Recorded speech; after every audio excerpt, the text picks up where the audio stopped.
fine. We can. No. So, so welcome to this tutorial session for your NPTEL course Statistical Mechanics. NOC 26 PS13 is your course code for your, for your registered course. So, so I hope you would be going through your courses which are already, your lecture videos which are already uploaded on your NPTEL portal. So I think already week 1 is out, and also recently, very recently, week 2 is also uploaded. So you can access them. Are you able to access them, right? You can go through the videos and all other materials, including the assignments, and uh, I hope you can able to access them, right? So you all have registered, right? You can able to access them, right? Anyone having any issue or something? Hello. Yes, sir. I will access this week 2 lecture and assignment. Sorry, I couldn't get you properly. Sorry. Sorry, what you were telling? You can able to access, right? Yes, access, sir. Okay, okay. So here we will try to discuss some problems and related topics that are discussed during the week. This week there were topics on microstates, and some combinatorials and entropy. So all those things, like, we will try to give a brief glimpse on all of them, and then we'll try to do some related problems. So that is the basic idea of this tutorial session. And on top of it, you are free to ask any doubts or any issues that is really causing any kind of problem in learning this course. And so you can feel free to share your problem, and yeah, we'll try to sort out uh, how that can be resolved. And yeah, and also you can go through the assignment, so which I believe that that is part of your this curriculum, to achieve grades in this course. Like, you have to be submitting your assignments on time, and also you would also appear for a test at the towards the end of this course, and that will conclude this entire course that you have been registered. It's very essential course if you see, in terms of you I mean the in terms of future opportunities. If you see, statistical theories are really uh, relevant in various or across various areas, not just in physics. And again, within physics is a very important topic in order to do research in future, or some other uh, uh, I mean some other important thing that you are planning to do in physics in future.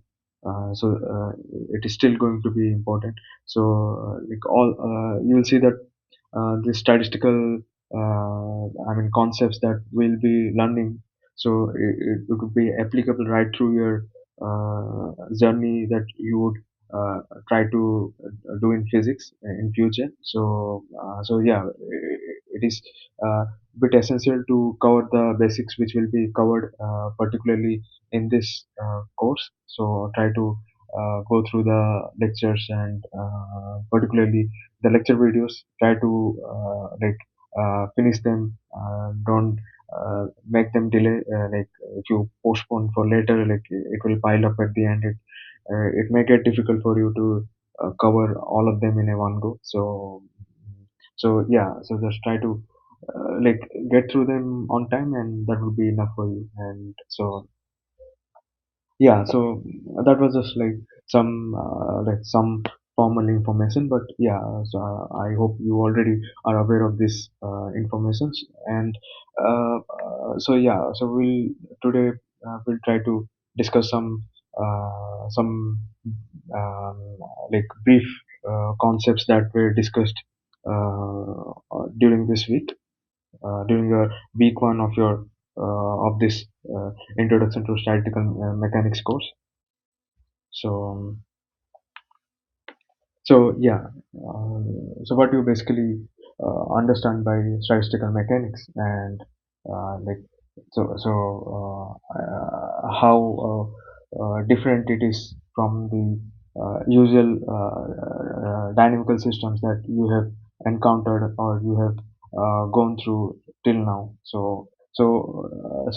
But I mean, uh, this what statistical mechanics does here is basically you study some physical systems that has large number of particles. So like particularly like thermodynamic systems, which you particularly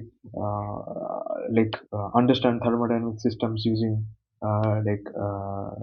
most importantly temperature, then heat, then that those are all connected with volume, pressure, and and internal energy and all those things. All those characteristics that you have been, or the properties that you have been defining for a thermodynamic systems were all like some macroscopic features. So now you would be going even more deeper. That is where you will try to break down those macroscopic system, or you will try to break down that physical system of thermodynamical that but besides thermodynamical system, you will disintegrate into its fundamental constituents. So it's basically means you will try to understand that physical system uh, right through from the molecular or the particle level. So it's not just some like you were understanding that there was some kind of gas is filled inside some volume, and it is expanded, it is in under compression, or then you were trying to calculate the pressure exerted on the walls of the container. All those things like you were doing on a macroscopic level. So now with microscopic details, you will try to study that physical system, and you will at the end you have to relate how those microscopic details give rise to macroscopic phenomena. So so that is what the idea is here. So I mean, so you so that is a you so in statistical mechanics, basically you deal with the study of physical systems having large number of particles. So these um, I mean, this large number of particles basically, so they are some number that could be like as high as it can be 10 to the power of 25, or some of that high order. So you study this each and every distinct, uh, I mean, each and every microscopic particles, and then uh, as a whole, you then you try to explain through this microscopic properties. So these are related to microscopic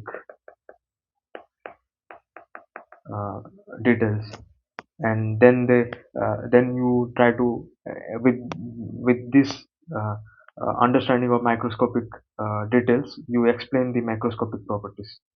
So and you do it through all definitions of statistics, so like averages and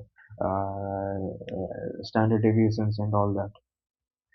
So yeah, so that is what the statistical mechanics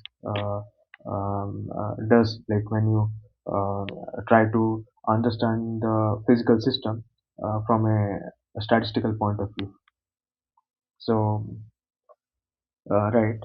Uh, so now there are important I mean points where you need to know before going into the details of thermodynamic properties.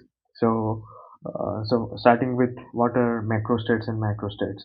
So yeah, as the name suggests, it closely relates with the idea of some macroscopic property or microscopic details. So yeah, so what is macrostate? So the macrostate, as I was telling, they I mean they describe certain quantities, like for example, as it is written here. So the macrostate of a system is that state which can be described by specifying only those quantities which can be determined by macroscopic measurement. So these are basically your like energy, volume. So uh, energy, volume, number of particles. So they define your macrostate of your physical system. Now, what microstate like is about. So for the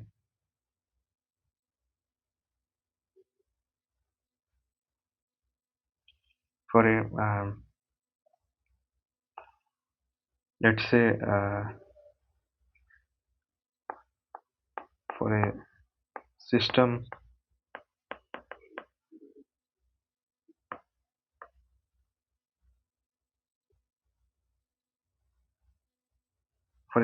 of distinguishable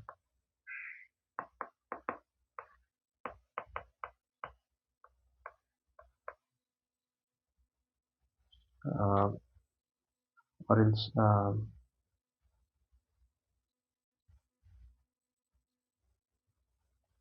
let me just write this way.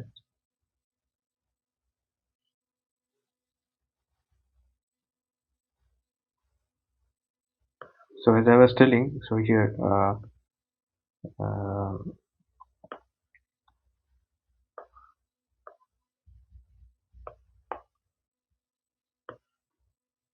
the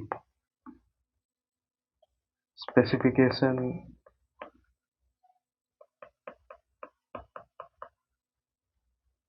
of the actual values uh, of the parameters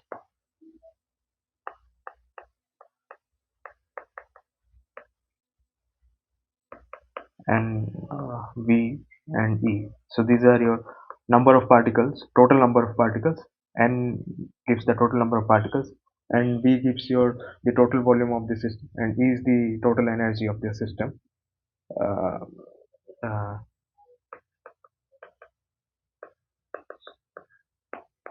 so when you assign values, when you fix these values, the total number of particles, the total volume, and the total energy, then that will define a macrostate. So that is that so suppose you, as I was telling, some gas is filled inside a container, and the gas contains n number of n is the total number of particles, and the gas I mean covers uh, a volume of V value, some V, and the total energy, because that gas has many number of particles, and certainly particles will have certain kinetic energy. So that will like be can be in whatever ways the energy is quantified. So you will have some certain internal energy of the system, and that energy, that total energy, you are denoting by E.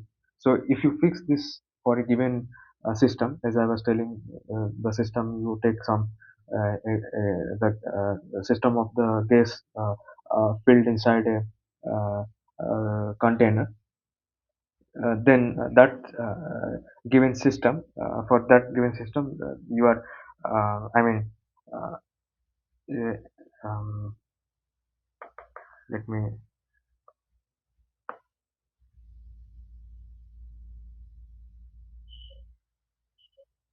this defines this define yeah this defines the macrostate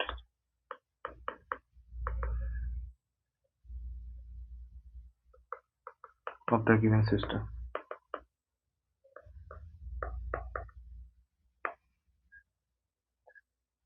Now, at the molecular level,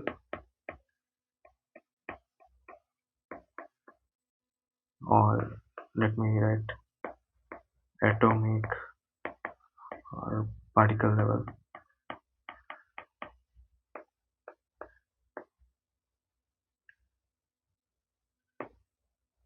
however, a large number of possibilities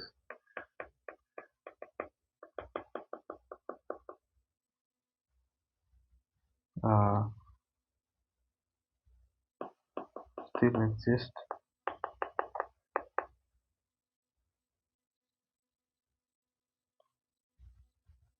uh,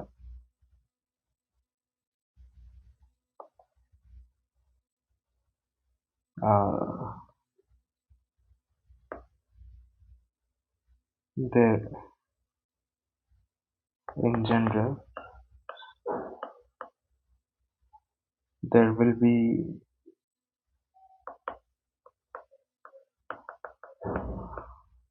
a large number of uh, different ways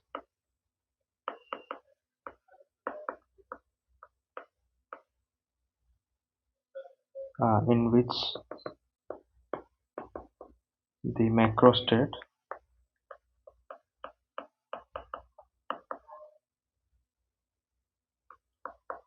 E, V, and N of the given system can be realized.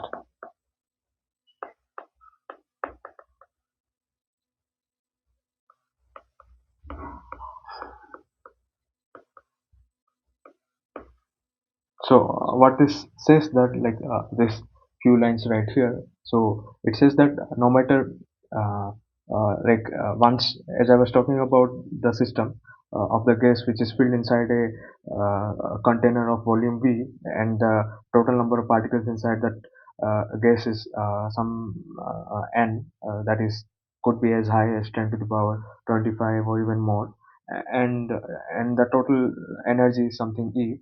Then that uh, that total macrostate, that which is assigned by N, V, and E, can be like constructed through various ways. So you can create that system which is uh, which has some n number of particles,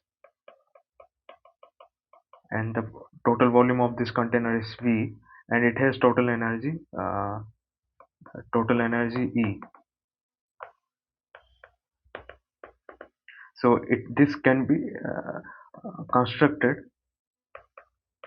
This can be constructed by um, by many possibilities. So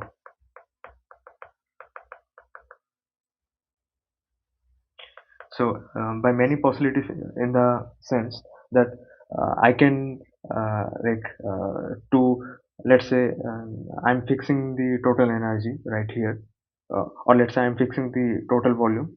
Then I can at first I can let's say the n is divided into some two different kinds of particles. So I'm, let's say, I'm not taking some homogeneous type gas, like, or something not identical type of particles within the gas. There are two different types of particles, and each can have n1 plus n2. I mean, each can have different numbers, n1 number of particles of one type and n2 number of particles of the other type. And similarly, the n1 can have corresponding energy, total energy, let's say E1, and n2 can have total energy E2. and I can and their sum is also E. So what I'm saying, I can change the number of particles n1 such that or I can also change the energy in such a way that uh, I can construct some new combination that will have n1 prime plus n2 prime, and correspondingly they will also have e1 prime, and also correspondingly this will have e2 prime, and but still they will be, total number will be still n, and the total energy will also be still E. So there can be many large possibilities, and each of these possibilities are basically your microstates. So so uh, so this is how the microstates are at final are basically give or basically manifest your macroscopic details. So yeah, so as I was telling right here, uh, yeah, so in other words, like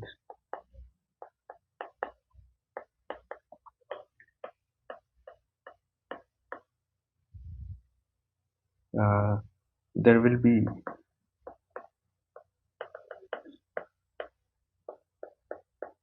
there will be uh,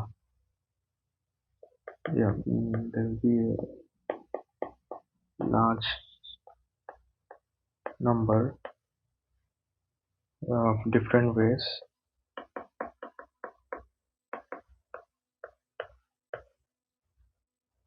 in which the total energy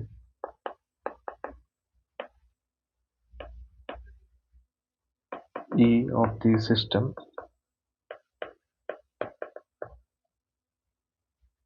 can be distributed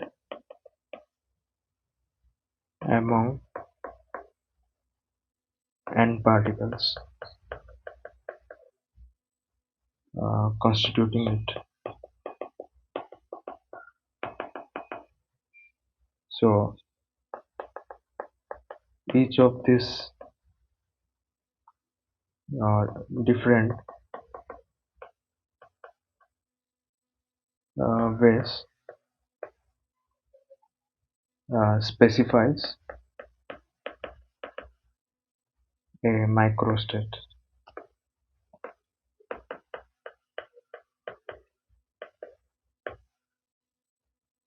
So now hopefully you now have some idea of what microstates and macrostates are, like how they are related. So so so to be able to like get this or any issue, anyone, any problem?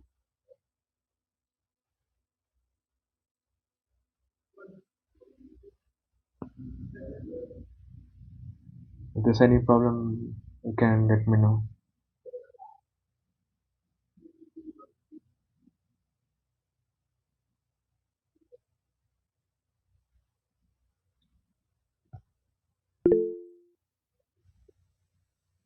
Okay, no. Okay, I hope that you got it. So yeah, so yeah, like in more details, like you can also see the professor would have explained.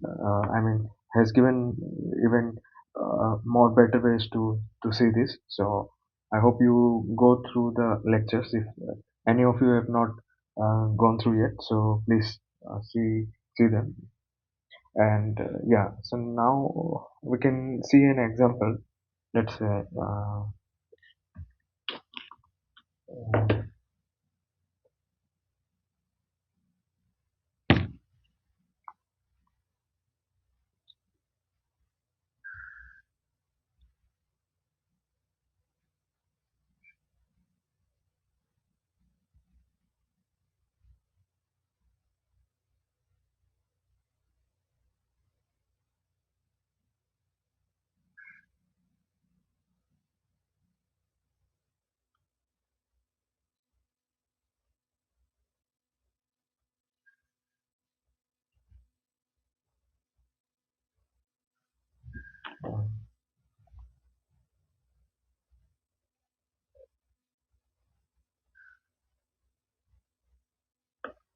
Uh,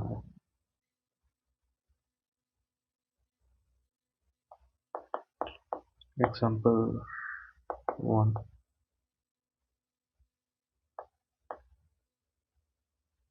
Um, Three particles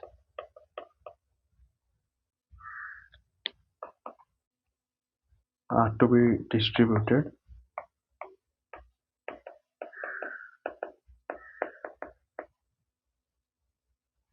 in two compartments with equal uh, mm, uh, priority probability. We'll see what this means precisely. Then calculate uh, the number of macrostates and microstates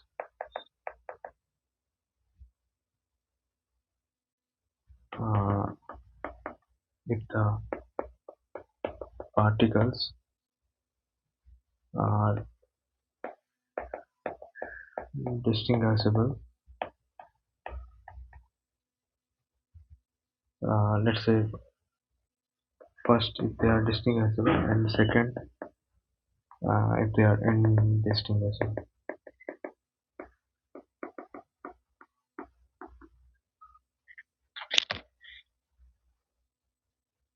Uh,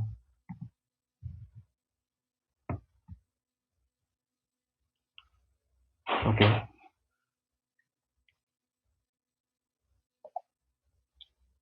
So before this, let me clear this what this equilibrium probability. So there is a theorem known as uh, equilibrium probability.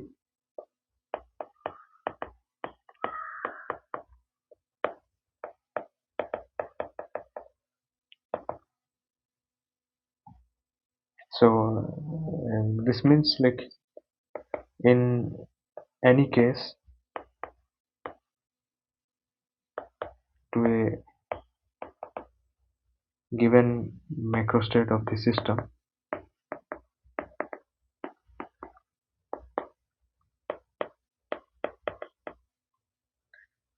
there does in general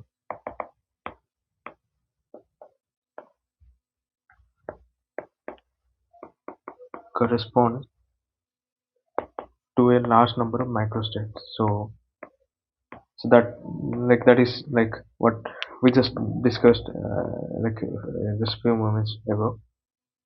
So a given macrostate can be constructed by many different microstates,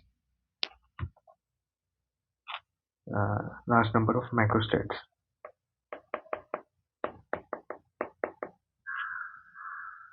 and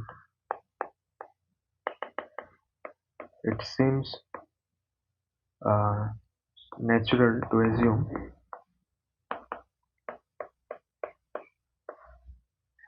uh, when there are no constraints,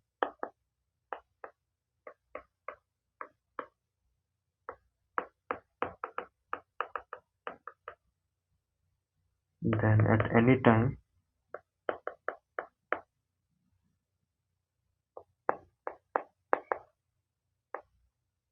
uh, that any time t, let's say the system is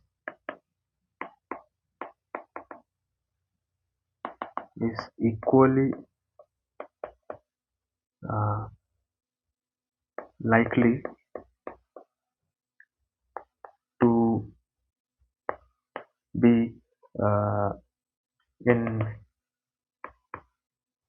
any one of these microstates.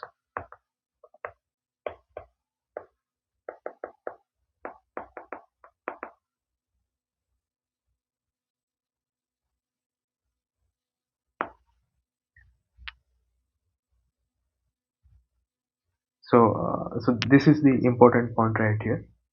So equally likely to be in any one of these microstates. So as I was telling, like that a given macrostate, as we were going through, uh, as we were going through a case of macrostate defined by E, V, and N. So we found that like this can be constructed either by way one, way two, either, or there can be even more different number of ways. There can be thousands, million number of ways to get this to achieve this macro state, which is defined by some value E, V, and N. So, this equally priority probability says that all these microstates, all these different ways that we have, they are equally probable. That means the probability of having, this microstates are equal to each other. So, like for example, let's say if there are, let's say there are five number of ways uh, in getting this EVN configuration, then the probability of uh, having one such microstate. So these are microstates. This one combination, this is another combination. So you have many thousands or 10,000 or many higher number of combinations. So each of this combination has equal probability. So the probability of having this is, let's say, some 1 by omega. So where omega is the total number of, let me say that, so if we yeah, if we uh, denote the number of uh, accessible uh, accessible microstates uh, for the defined macrostate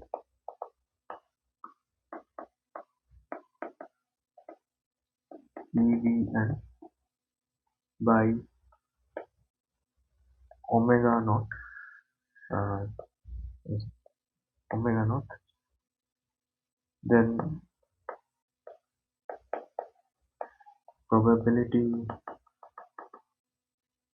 of finding um, it in any one of them uh, is uh, the the probability is 1 over omega naught. So let's say uh, that EVN configuration can be constructed by uh, by 1, 2, 3, and many more. So let's say the total number of ways is given by omega naught, and each of them are distinct ways. So then probability of finding one of them will be definitely uh, this 1 by omega naught.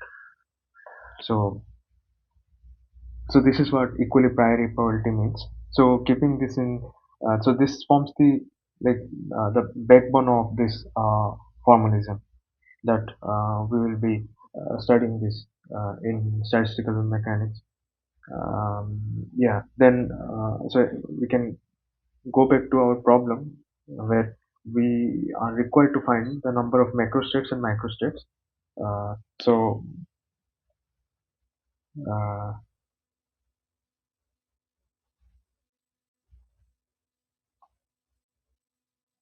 uh, okay, so our task was to to calculate to. So there are three particles. Let's say um, three particles.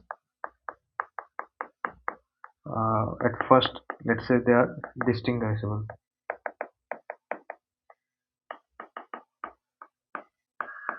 So we have to distribute these three particles in two compartments. So let since they are since these three particles are distinguishable, we can denote them by A, B, and C. Let's say.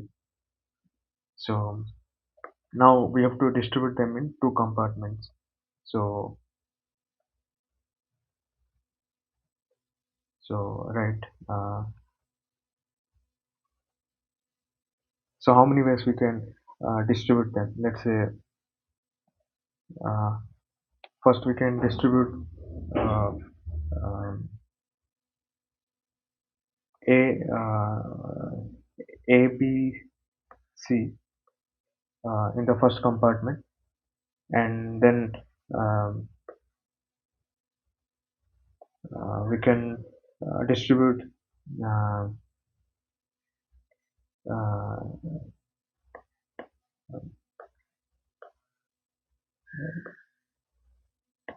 uh, A and B C,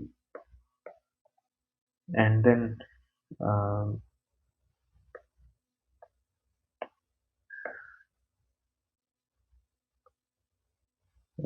let's say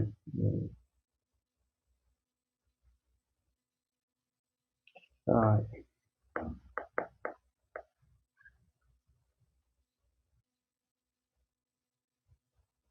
uh,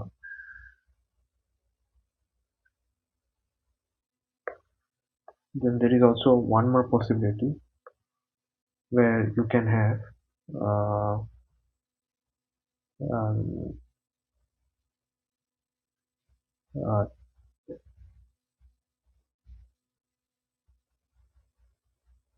let me check it.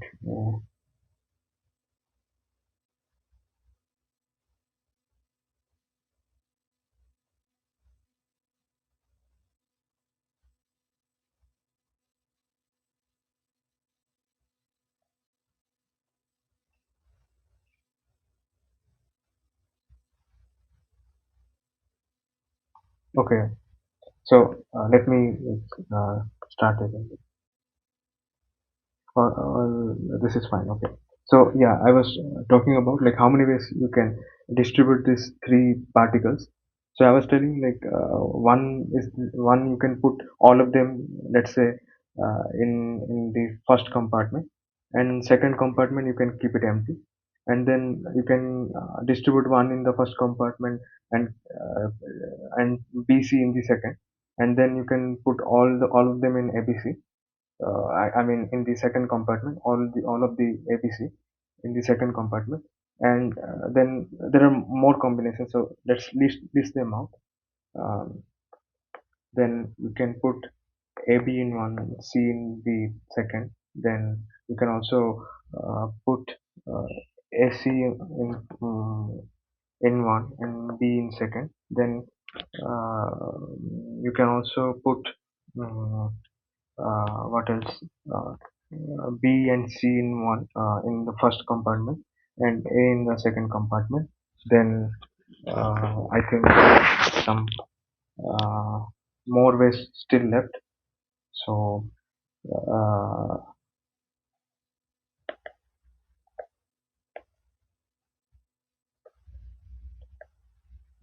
so we have ABC, then AB, then AC, then uh,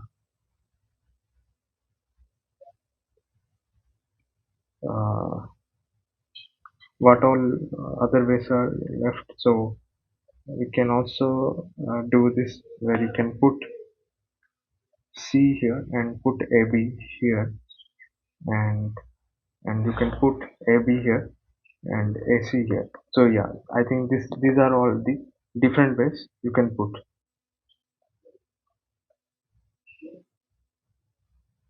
So I hope these are the number of ways you can put three different particles in these two compartments. So now each of this distribution corresponds to given EVN configuration. So let's say uh, they uh, this corresponds to EVN configuration. Means like, let's say the energy attained by these three particles when you distribute them in either compartment 1 or compartment 2 is, let's say, some epsilon energy.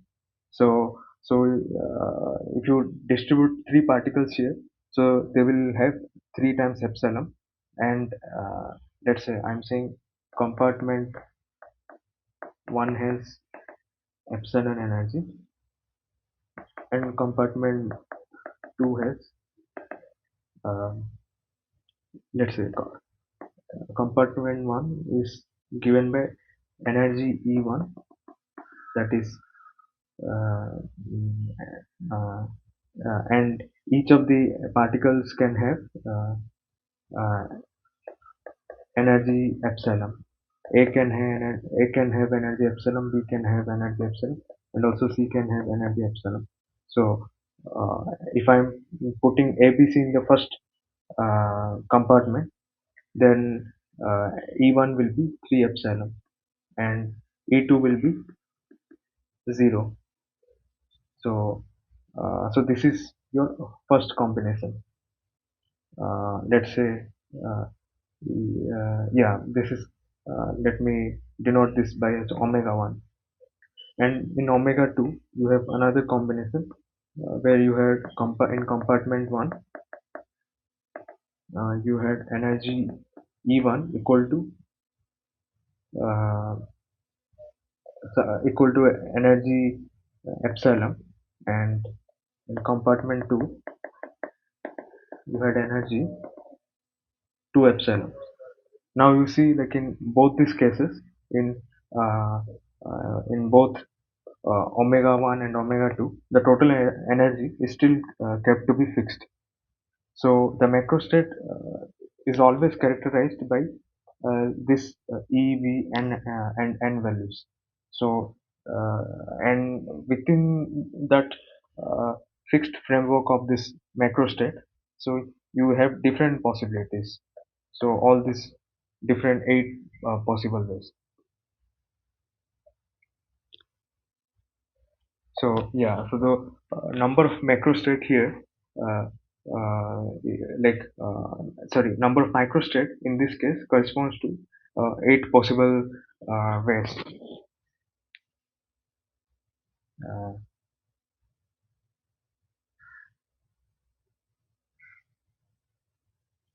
uh, if let's say if it would have been this uh, this would have been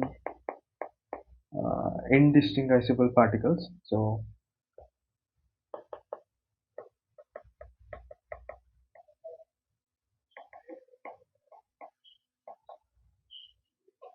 uh, like I would denote all of these particles A, B, and C. They are not able to distinguishable at this moment. So I can denote this by some notation. Let's say by some by a dot or something. Then I can start this distribution. Let's say uh, I can do the same uh, exercise once again, where I can distribute, let's say this is compartment 1 and compartment 2. I have uh, so first I can distribute all of the three in compartment 1, and uh,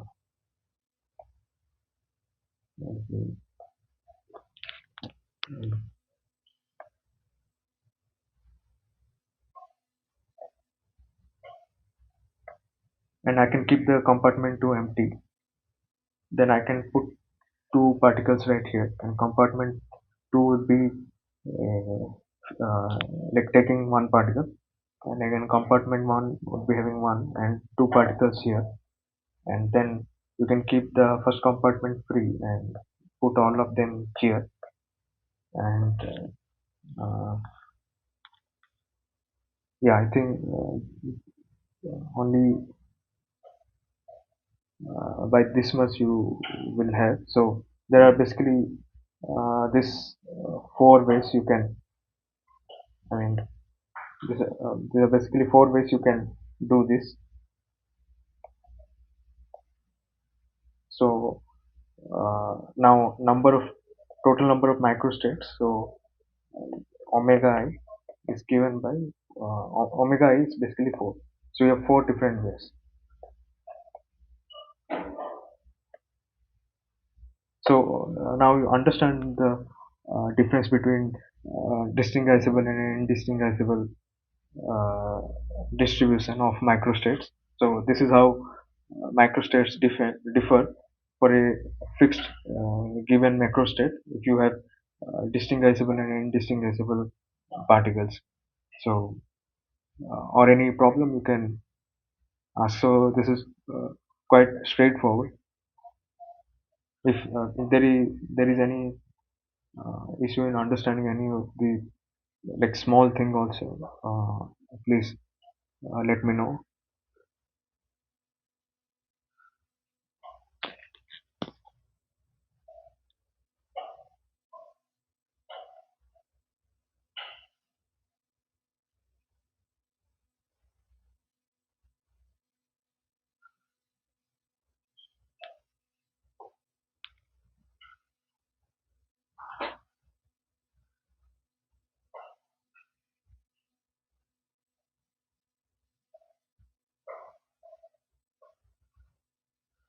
Uh, there was a question.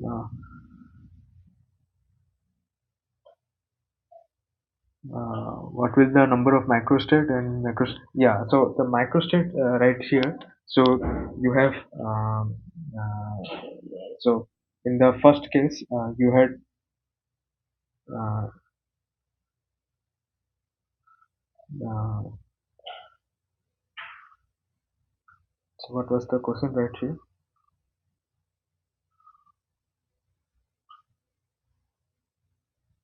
Yeah, so if the particles are distinguishable, so then uh, the number of microstates. So you see there are each of these combination can give rise to um, what? So these are different single possibilities. So if you count them all, so there are total eight number ways. I guess one, two, three, four, five, six. How much? One, two, three, four, five, six, seven, eight. So there are eight number of microstates if your particles are distinguishable, and if you make them indistinguishable, that reduces to four. So uh,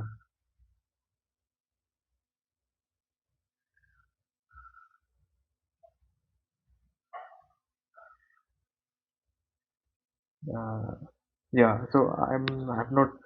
I think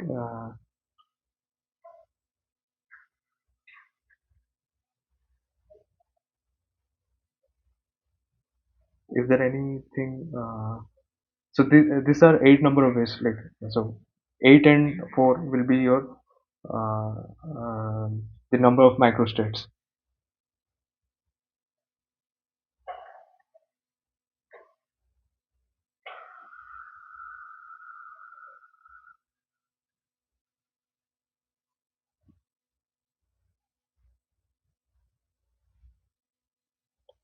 So is there any other problem or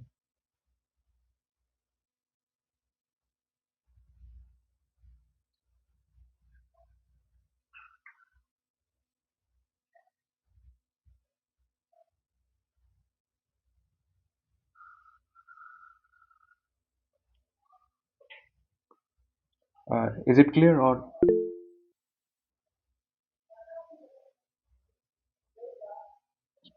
uh, right, yeah.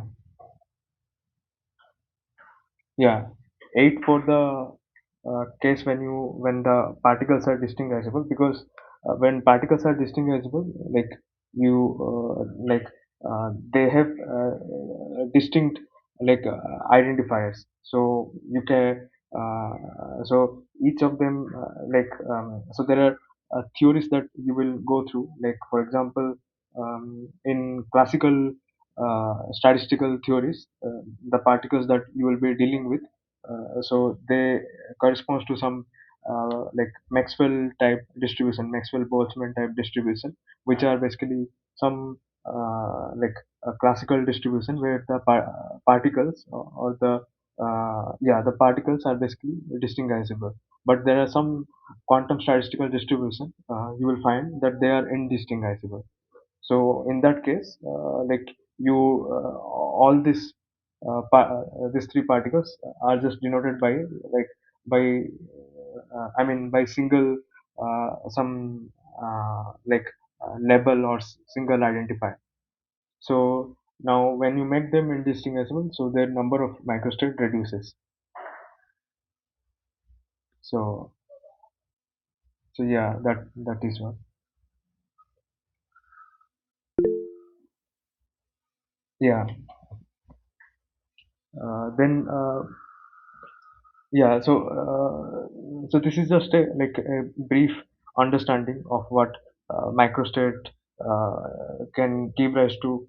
Each distinct a given microstate can correspond to a given macrostate which is characterized by EVN can be manifested by this number of microstates. So then we can see some other related, let's say, um,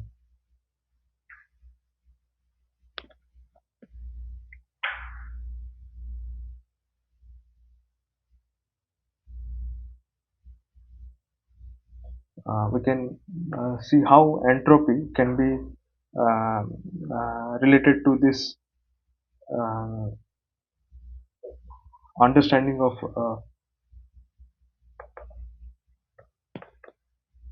this entropy can be.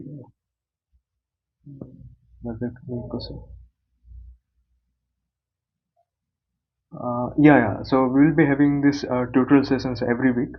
So this is just your first starting week.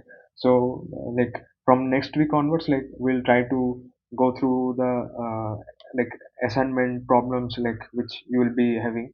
You are supposed to solve the assignments for this week for the week 1.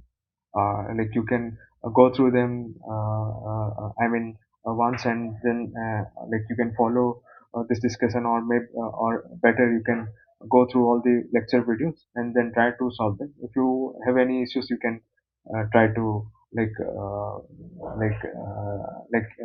can try to clear them in our next tutorial session meeting, where we can discuss on those problem or other related problems. So yeah, we'll be having this every week throughout the till your end of this course.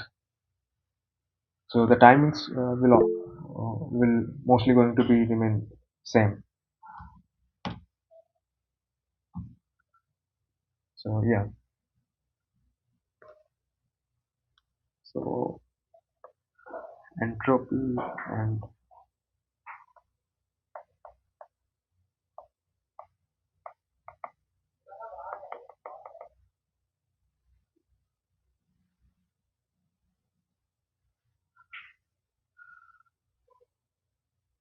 so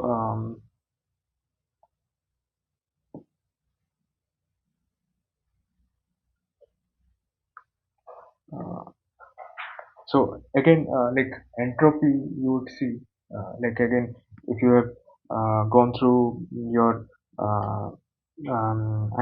lectures, you would have seen the instructor has talked about how entropy is defined, uh, not just the way that you had have understood from the second law of thermodynamics, but on the other side, like how you can see in terms of how it is defined, the most disordered state, and entropy of the system always leads to maximum when it is in equilibrium. So you can see that like in your lectures that is like again very well discussed through, I mean, nice intuitions. You can check them out. So here we'll try to quantify how that is related to the probability and the microstates that we are discussing here. So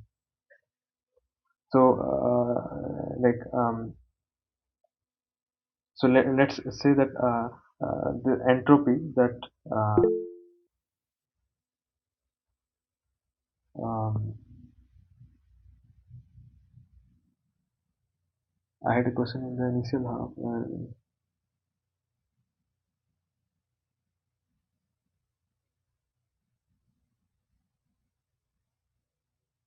Um, oh, okay. I mean, this.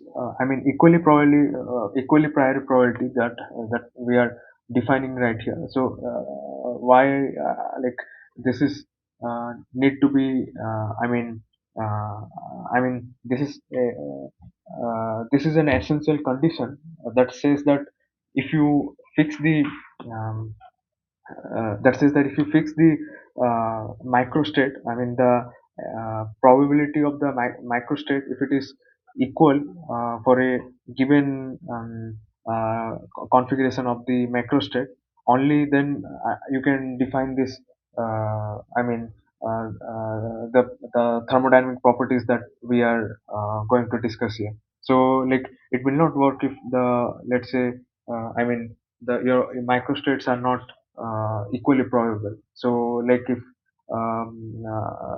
for example, uh, that the microstate that which we have defined right here. So, let's say each of these four cases, like they, I mean, uh, if you make like for example, there can be degeneracies. So if there are degeneracies means like uh, I can have a situation where I can distribute, let's say, for particularly the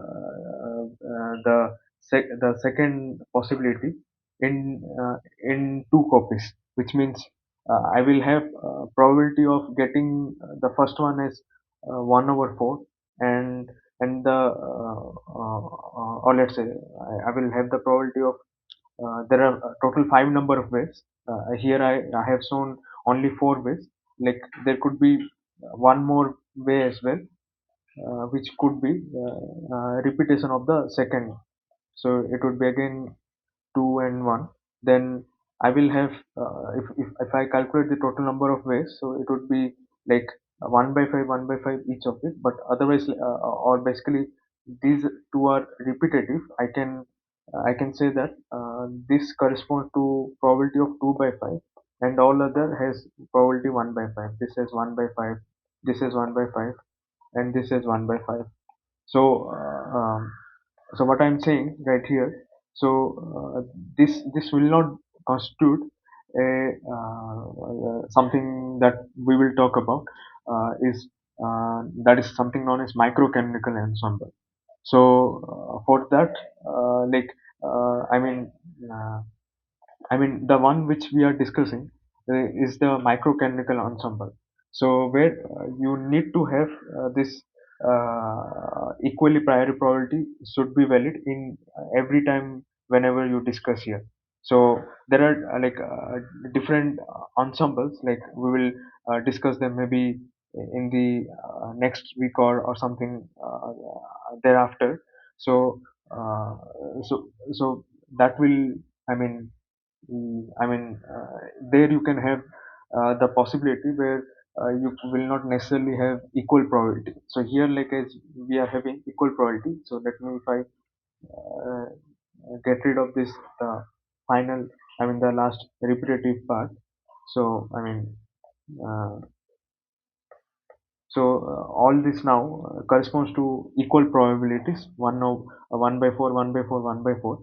But if any case, if any one of them has some different probability, let's say some two by four, or if there are five ways in which two of them are repetitive, then you will not have this equal probability. So yeah, this equally prior probability will not hold. It will be invalid. So in that case, so it will not constitute a microchemical ensemble. The one which we are discussing all corresponds to some microchemical ensemble. So that is why this will not hold true. So so we'll discuss when we talk about ensembles. So for now, you can say that like this is essential to achieve a microchemical ensemble, and the microchemical ensemble are always defined by this macroscopic parameters E, V, and N. So we will see. We'll talk about pressure and other parameters where you can also change. You can also have different probabilities for different microstates, not necessarily equal. So that is what the idea here is. So it's not throughout the statistical mechanics you will say that like this has to be the uh, I mean most I mean the important paradigm, not like that, but when we are talking about microchemical ensemble, so it will be that. So yeah, we can discuss in more detail. uh, so did you okay.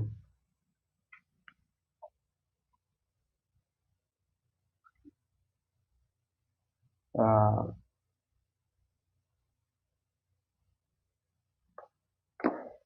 there was uh,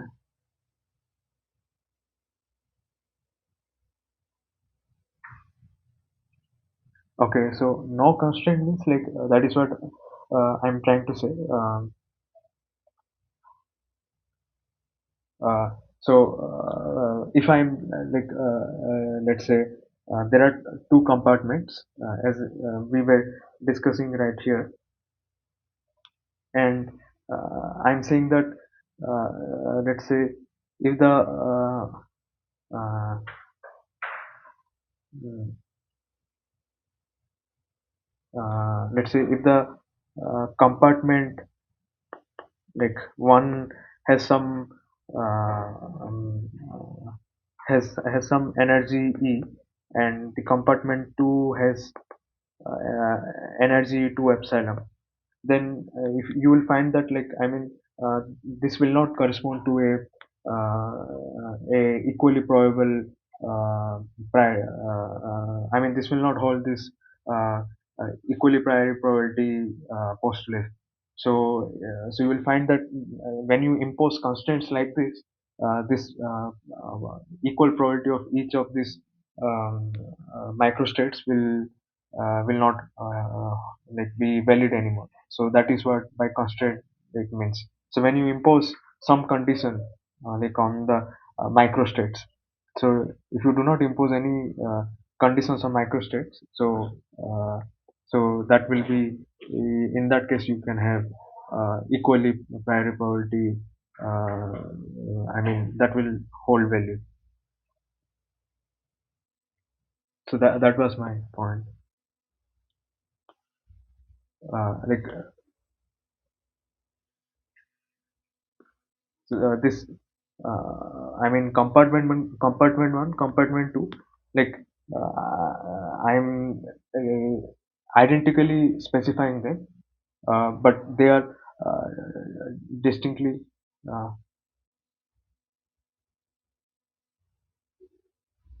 uh, A has E energy, yeah, yeah, like even um, B has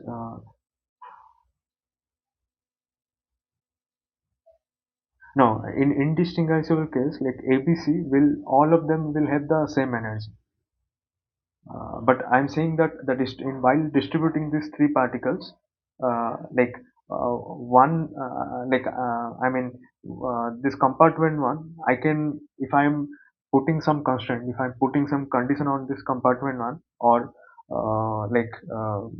in compartment two, I'm putting the constraint here is like I'm whatever the energy that is occupied in uh, compartment 2, whatever the particles are distributed in compartment 2, they will all correspond to energy. which will be twice the energy of the particles that are distributed in compartment 1.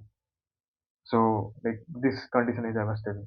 So in indistinguishable, ABC will all will have the same energy. I mean whether you put A, B or C, so they are all distinct. They are all identically noted. I mean if you put uh, A in compartment one, that will be some epsilon energy. If you put B in compartment one, that will still be some epsilon energy. And if A, B are together put in the compartment one, so they will give a total distribution of 2 epsilon. So by constraint I mean that, so one or two. So for example, as I was also replying to one of the previous comment, how this equally probability always holds. Let's say I'm saying that I I can put a constraint like this. Uh,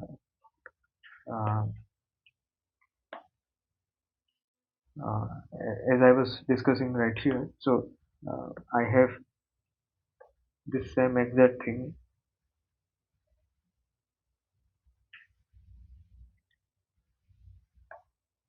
So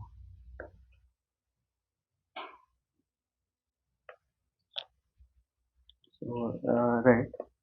So let's say I'm telling that I have compartment 1 and compartment 2, and let's say for this specific case, uh, for the one here, I have one more identical distribution. Let's say I have one additional for I have one more additional compartment that is still goes in this way, which means uh, uh, this particularly this case corresponds to there is a repetition of this distribution. I am giving some condition like that for this, let's say this is omega 1 microstate, omega 2, omega 3, and omega 4, but omega 2 has degeneracy g2. Let's say this degeneracy is denoted by g2 equal to 2, and the degeneracy right here is 1, g3 equals to 1, and g4 equals to 1, which means I can repeat this distribution one more time, for particularly for omega 2 microstate. So here also I'm imposing some constraint. So in that case you will find that there are total number of I mean four distinct ways, but this one has two repetition. So it's like there are total 5 ways. This will be 1 by 5, but this will have probability 1 by 5, this will have probability 1 by 5, this will have probability 1 by 5. But if I say talk about particularly this one, this will have probability 2 by 5. So omega 2 corresponding to omega 2, your probability will be 2 by 5. Corresponding to omega 3, your probability will be 1 by 5. And corresponding to omega 4, your probability will be 1 by 5. I mean, all of them will have 1 by 5 probability except omega 2, because I'm imposing that, like, if I put if for the omega 2 distribution, there is one more additional copy. So this is I'm imposing. Then you see the equally probability is not valid anymore. This is 1 by 5, this is 1 by 5. I mean uh, all of these are 1 by 5, but this is only 2 by 5. So yeah, so that is what the constraint here means. uh, I'm not the degeneracies are all of them have equal degeneracy. Whenever the degeneracy if the degeneracy is um, one here, I mean the degeneracy is one here, then only I can have equally prior probability. If any one of the degeneracy is not same, then you will not have this. You will not find this postulate hold true. So That is what the idea. So again, we'll be discussing all these things in more detail when we'll see more problems. Like from next week onwards, we'll see particularly the ensemble discussion where we'll find more understanding of these things. So, so did you get my point or any issue?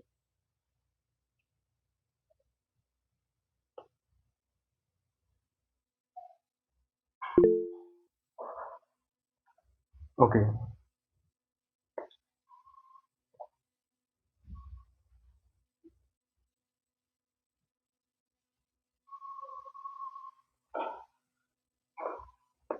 okay, so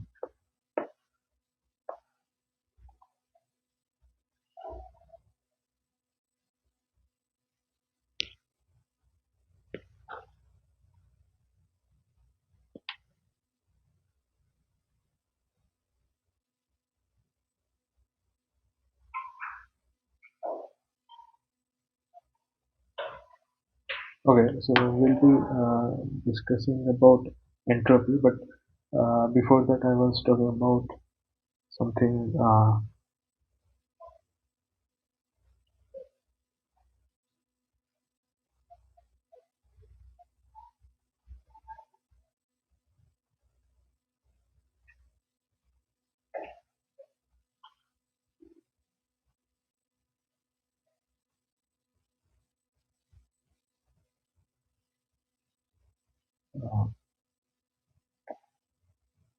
just hold on for a minute. Let me check. Uh,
just give me a moment. Like my like pen stopped working. So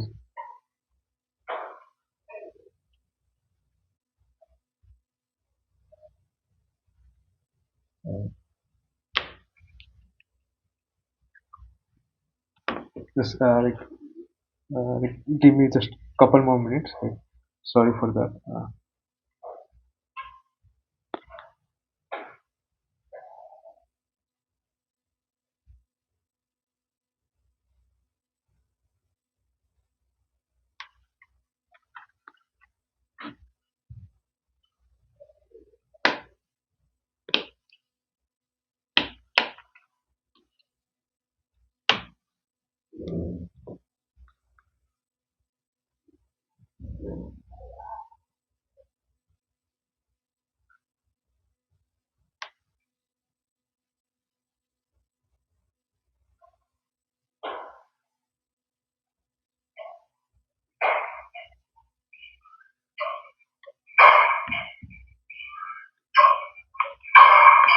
Is there,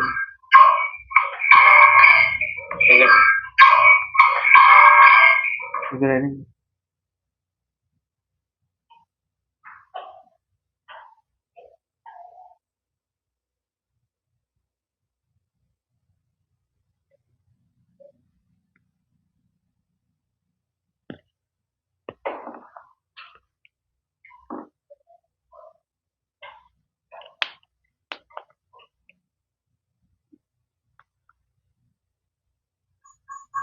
Uh,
Okay, so like, could you able to hear me? Like, there was also some echo problem. Hello. So, could you able to hear me, right? Yeah, yeah, we can hear you. Okay, okay, yeah, thanks. So, yeah, sorry for that. Yeah, like I was talking about entropy and probability. Yeah, and there was also like, I mean, in the question, uh, I think, yeah, it was also like said about like what would be the total number of macrostates. So, I missed this point. Like total number of macrostates, I was talking only about microstates, giving rise to the uh, total macroscopic property for the given distribution. So, like in these cases, like I mean the like if you see the first one, the for the distinguishable uh, mm, a case where the particles were distinguishable as A, B, C, like they are not identical. So in that case, like what do you mean by macrostate here? That like for example, as I was telling that each of these cases like corresponds to the this macrostate condition, that if I distribute these three particles in compartment 1 and also in compartment 2, then the total thermodynamic condition, the total thermodynamic property should be that my total energy of the distribution should be E, and volume should be V, and the total number of particles like is N. So which is always like you see, if I distribute, if I say I mean the particle A takes energy epsilon, B takes epsilon, and C also takes epsilon, then you will see that like the total energy is always 3 epsilon, uh, and and total number of particles is also something. Total number of particles is always 3. So let's say if I say n1 is the total number of particles in compartment 1. So for the first case it is 3 and n2 is 0. So but one thing that you will see here, if I uh, um, so if I uh, um, let me list out like the total for each of these cases what are n1 and n2. So if I say um, for this case n1 is given as 1 and n2 is so n1 equals to 1, n2 is 2, and for this case n1 is 0, n2 is 3, and for this case n1 equals to 2 and n2 equals to 1, and for this case again n1 equals to 2, n2 equals to 1, um, and for this case again same thing, n1 equals to 2, n2 equals to 1, but for this case you have n1 equals to 1, n2 equals to 2, and same here, n1 equals to 1 and n2 equals to 2. Now the macrostates, like you can see um, the different possible, the different distinct ways the n1 and n2 takes. So if you see the n1 and n2, like for each of the microstate configuration, it is either 3 0, or it is 1 2, or 2 1, or 3 0. So and 1 2 is like you will see that it is repeated twice, or basically it is repeated thrice. So I'm talking about, let's say n1 equal to 1 and n2 equal to 2. So this case, and So yeah, this one, and this one, these three cases.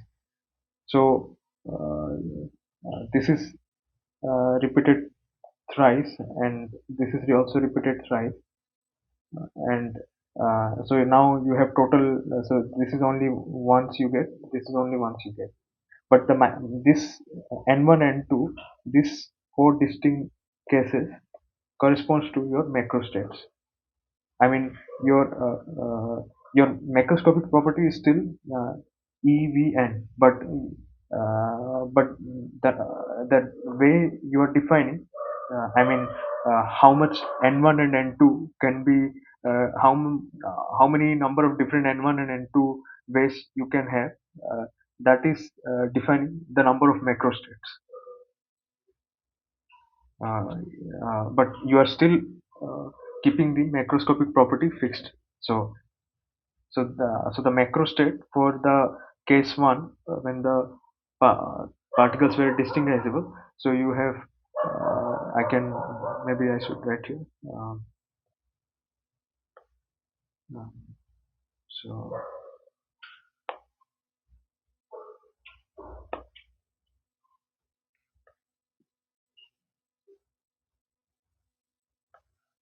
uh, number of possible macrostates is 4, and number of possible microstates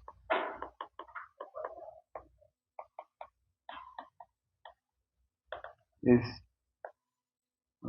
8. And yeah, so and the same way, like here also, here also it is, since there are since the particles are identical, so this itself, each of them corresponds to four different distinct ways of n1 n2. So if you list them out, n1 n2, so it will be 3 0, then you have 2 1, and 1 2, and 0 3. So here the total number of microstates again same, 4, and also microstates are also 4 here.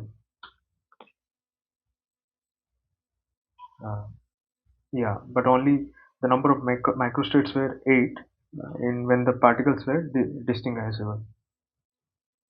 So so hope you got the idea. Like even the macrostates you can distribute them different ways. Even you have possibilities of achieving these macrostates in different ways. Uh, So, did you get the idea or any problem?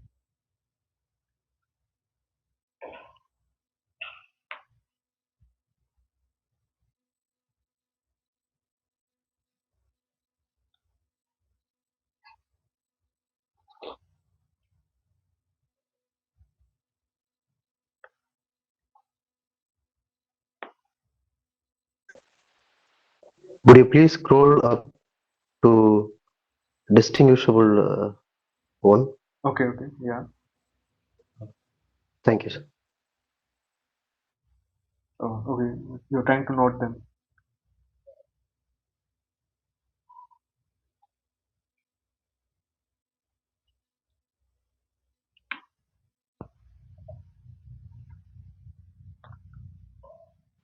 Thank you, sir. Okay, fine.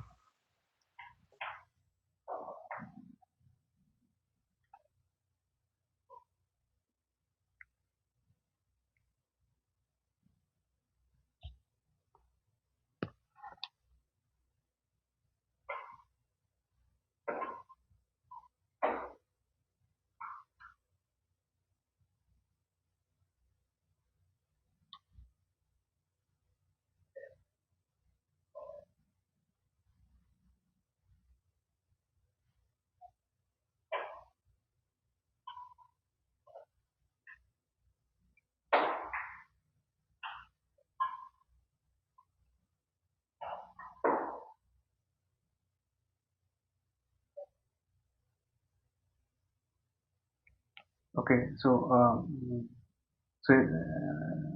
yeah, I was talking about this, uh, how we can define entropy. So qualitatively, you would have seen how, as I was telling before, that entropy, like, you have seen its definitions, you have understood them from your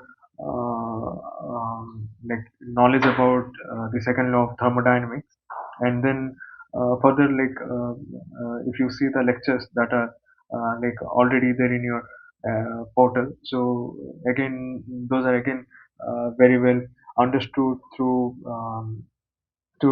different intuitions which like the instructor has already like shared with you. So like you will find like how entropy is related to the most how it is related to the notion of disordered state, or it is basically you will find that instructor will be emphasizing on how this the entropy is related to the number of microstates for the given system, for the given physical system, depending upon the number of available microstates, depending upon how large the number of available microstates, the larger you see the entropy. So that is what, like, we'll try to mathematically see how we can understand. So suppose, let's say, um, we'll try to see this quantitatively, like how, like, mathematically this microstates can be understood. So um, let's say, like, even you would have seen how entropy of the system like is maximum like when it is in equilibrium. So let's say, um, um, uh, in equilibrium we are defining what entropy. Let's say we can express entropy as some function of f omega naught, where omega naught is the total number of available microstates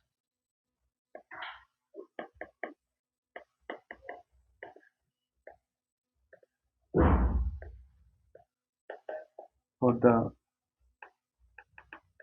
given system.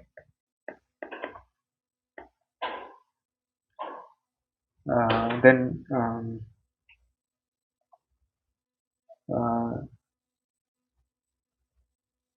Now let's consider uh, uh, two independent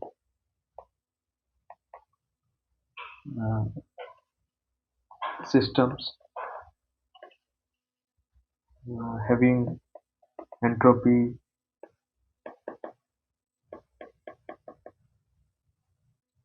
S1 and S2.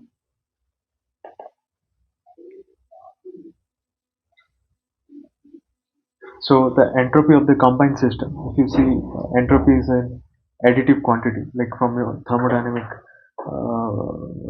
understanding, that you have seen that there are some extensive quantity like entropy which are additive. So I can write the total entropy as uh, S naught is your total entropy, that is as S1 plus S2. Then uh,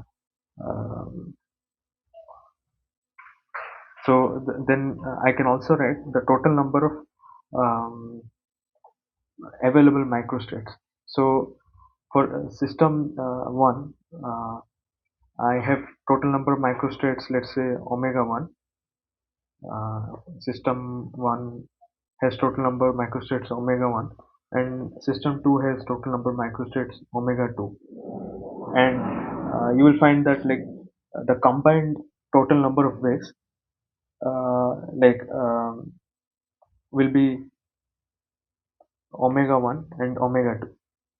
So it is like in probability you have seen the if you have let's say uh, I mean, uh, if you are like, let's say, you are like simultaneously throwing a coin and a die, or basically a dice. I mean, you and you try to list out the total number of distinct ways. So it would be so the coin has two outcomes and the dice has like six outcomes. The total number of ways you can list out the combined number of outcomes. So it would be the uh, uh, the total sample space of the first event multiplied by the total sample space of the second event. So you will basically have something, uh, 2 times of 6, so 12 number of ways, total 12 number of distinct outcomes you can construct out. So this is how, like, even here, if the system 1 has omega 1 states, omega 1 microstates and omega 2 microstates for the system 2. So the combined number of total microstates you can have is omega 1 times omega 2. Now you can write here. So the total entropy, which is now given as S1 plus S2, can be related to, so as I was telling, so that S is your total, uh, yeah, so S naught is your total entropy, and so since S naught, as I was telling, that it is related to your microstates, depending upon available number of microstates, the entropy of your system is defined. So right at the beginning, which I started with, this S is something related to with f of omega naught, and omega naught is your total number of microstates. So now my total number of microstates is omega 1 times omega 2. So it would be something, f of omega 1 omega 2. Now suppose if I,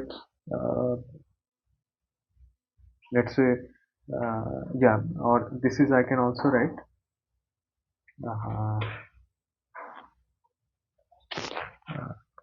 I can also write S1 corresponds to f of omega 1 plus f of omega 2 is equals to f of omega 1 omega 2.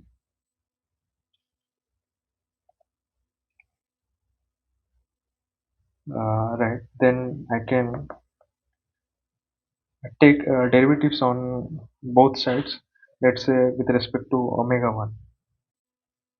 So partial derivatives, I will have del f of omega 1 by del omega 1 constant omega 2. Then I will share, I will have, um,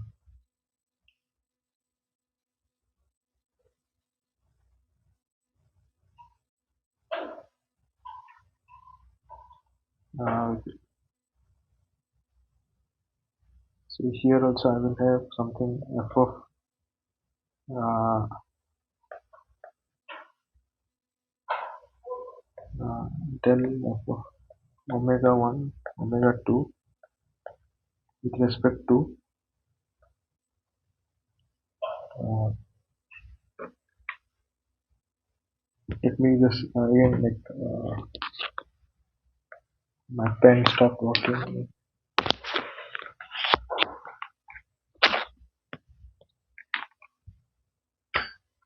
Just give me 1 minute.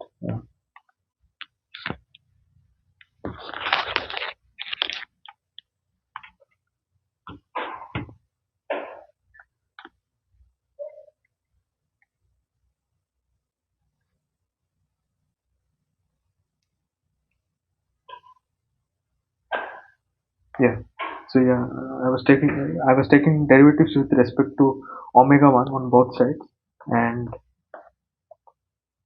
and yeah, by fixing this omega 2. So on the right hand side, you will also have, I mean, um, you are taking derivative of some function which is like expressed in terms of omega 1 times omega 2. So that means if I take derivative of some function of f of omega 1 omega 2 with respect to omega 1, then I will also have, by chain rule, I will also take the derivative of omega 1 omega 2 with respect to omega 1. Again, still fixing omega to be fixed. Uh, then yeah, this will be something. Um, uh, you can see that, like, in the left hand side, I'm taking partial derivative of some function f of omega 1. So it is a partial derivative of f of omega 1 with respect to omega 1.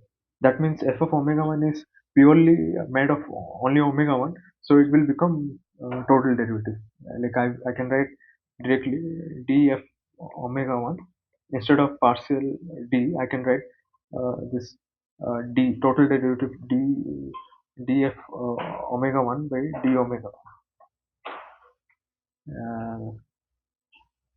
Then that is equals to, from the chain rule, I can have omega 2, because the from the second factor, and then the first factor will give me some f prime uh, omega 1 omega 2. And just remember, f prime is the derivative with respect to omega 1. Similarly, I can, like, so here I have taken, take derivative with respect to omega 1, basically partial derivative,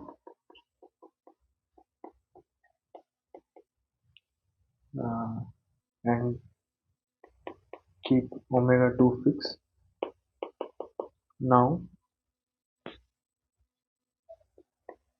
do the same by taking partial derivative with respect to omega 2 and keep omega 1 fixed. So now you will have,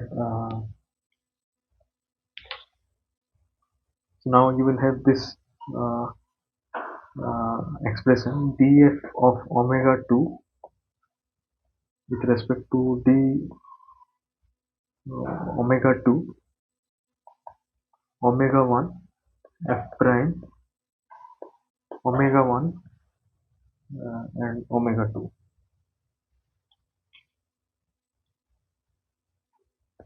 So now in these two equations, you um, if you multiply, um, uh, so here you uh, multiply omega 1 in this equation, and here in this equation you multiply omega 2 throughout, I mean, in both LHS and RHS. So you will get something of this expression.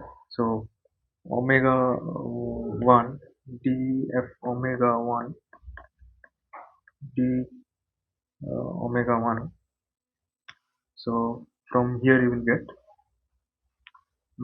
after multiplying omega 1, then uh, so on the RHS you will get omega 1 omega 2 f prime omega 1 omega 2.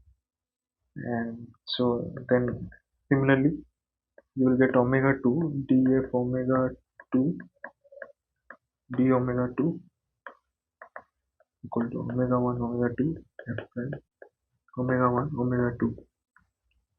So now you see, so you have to basically solve what will be your f of omega 1 and f of omega 2.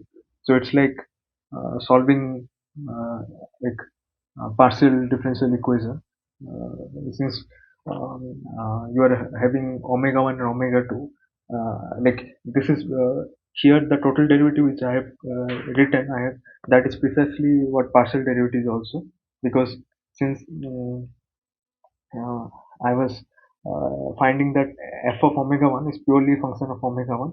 So while I was taking partial omega 1, it is same as doing total derivative. So yeah. So from these two equations, what I can write, uh, so from these two, it follows this, that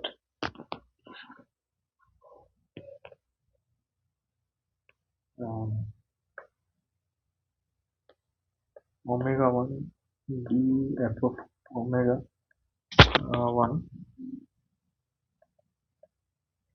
over d omega 1 equal to omega 2 d f of omega 2 over d omega 2, and this will be equal to some constant. Why this has to be constant? Because you see, I mean, uh, like this on this side you have purely something in variable omega 1. So omega 1, you are taking derivative for the function of f of omega 1, which is still again a function of omega 1 variable, and a prefactor of omega 1 is attached to it. And so all in terms of omega 1, and here you see everything is in terms of omega 2. So I mean, if you see in these situations, like where you have something, some differential equation, like if you have something on left hand side is purely of some variable x, and on right hand side is something purely some variable y, then the only way x can be equal to y if there are some number, like so whatever x it would be, like the value of x, whatever it would be on the left hand side, the same value it will take on the right hand side as well. So that is why uh, they can be only equal if they are some constant. So it has to be some number x, and the same number has to be the y. So so it cannot be some variable, so it has to be some constant. Then so if you see that, like I mean, both of them should again equal to be same, uh, equal to the same constant. So that means I can write uh, omega 1 d d of omega 1 d omega 1 equal to constant. That means I have f of omega 1. Now you can just simply solve this. uh, I mean, you just integrate out this differential equation, which is just like straightforward. That will give you some constant a, log of omega 1 plus again some constant, let's say c1. Then similarly you also have some f of omega 2, that will also give you some constant, let's say a ln omega 2 plus c2. Let me denote this constant by some k, and you will find that the f of omega, which we have written to be,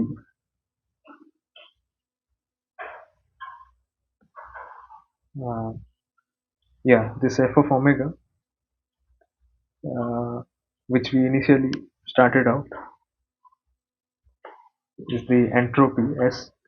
So that can be written down as something for general k ln omega plus c.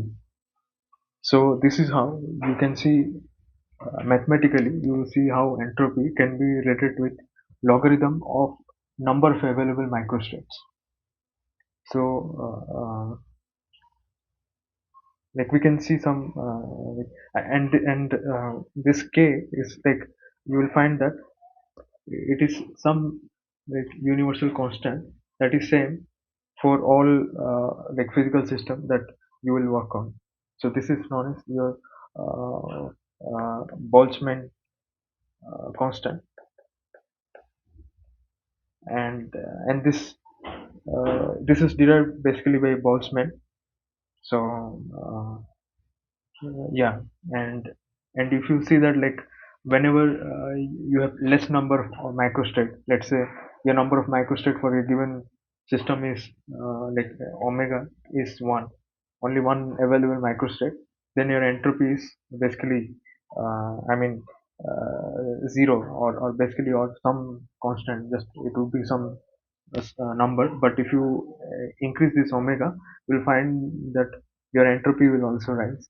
But at certain omega, you will find, if for a given equilibrium system your omega would be some uh, like some higher number, you will find that entropy would be maximum. But if you increase omega from there on, like you will find that this entropy again will start to decrease. So yeah, I mean, we can try to discuss more about this, maybe like some problems, uh, like today there was some like this minor interruptions like were taking with me, like because I mean my pen was not properly fully charged. So yeah, so sorry for that hindrances. Like next time I will try to take care of this. But yeah, we'll talk more on this maybe. Now we are already like uh, done for this session. So um, next time we can discuss on the problems that you will be I mean going through this week's assignment. This week assignment is already there, so try to go through that. And if you have any problems, we can discuss that next week, or yeah, or whenever you have like next week again. We're going to meet at the same time, like how it was scheduled today. And yeah, if there is any issue with understanding any sort of details here, please let me know, uh, or or any kind of problem with this course. Sir, I have a doubt. Yeah, sure. Sir, in our equation we have k ln omega. We derived in the last equation k ln omega plus c. So Huh. what is the role of c here? C will So be like again. I mean, that is some constant. Uh, I mean, uh, I mean, this is for simplicity. You can also take it to be zero. So it depends on the, like I mean, the initial condition of the differential equation, like what I have considered here. So since I was like keeping this derivation bit general, so C can take any constant value. So there is no constraint here. The C has to be, but this uh, K is the something that we'll find that it will be same for all systems. So this is what Boltzmann constant is.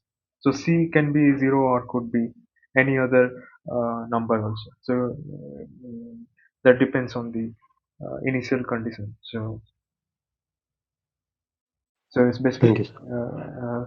the important point is that your entropy, like you see, you can quantify using this logarithm of available number of microstates.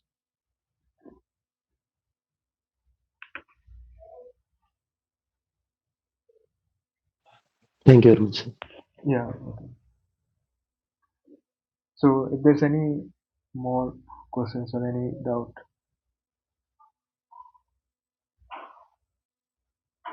yeah. Okay. Yeah. Thanks. Excuse me. Yeah. Yeah. Yeah, I had a question in the second lecture, but I don't think we have enough time. Can we discuss that in the next tutorial then? It was that example of marbles, uh, distinguishable marbles or indistinguishable marbles Okay. with infinite stairs and all that. Okay. Okay. Related to the assignments, right? No, no, not the assignment. It's in the lecture. It's a lecture. Okay. Okay. Yeah. Okay. Yeah, If, so, do you want to discuss that next week or now? we can discuss it in the next week also. It's fine. Okay. So, like, if there is something like some calculation related, we can do that. We can discuss next time. Or yeah, if it is something like you want to know qualitatively something, or we can do now No, also. no, it's related to how to solve it because in the lecture the professor had Uh, uh, explained examples which were like for finite numbers, okay. even the number of steps or the number of particles, whatever. But uh, Okay. that question was in general for infinite number of steps, keeping the number of uh, one was infinite number of steps, but the number of particles are given 10, and the total energy of the system.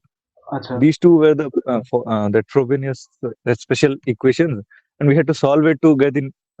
We need to count the number of possible states, so then only we can get the microstates, right? Then we can plot the entropy. Uh, So, so I was not able to so you're not for able to calculate the total number of microstates. microstates, yeah, Okay. because for the in the initial examples, it was very small number of states which you can just count and do it, Yeah. but Yeah. Like this is a very big, even yeah, here also the one example just I showed here, like just for a qualitative understanding, like how micro states and macro states, like they are related, and how they finally the macro states can be related with the entropy.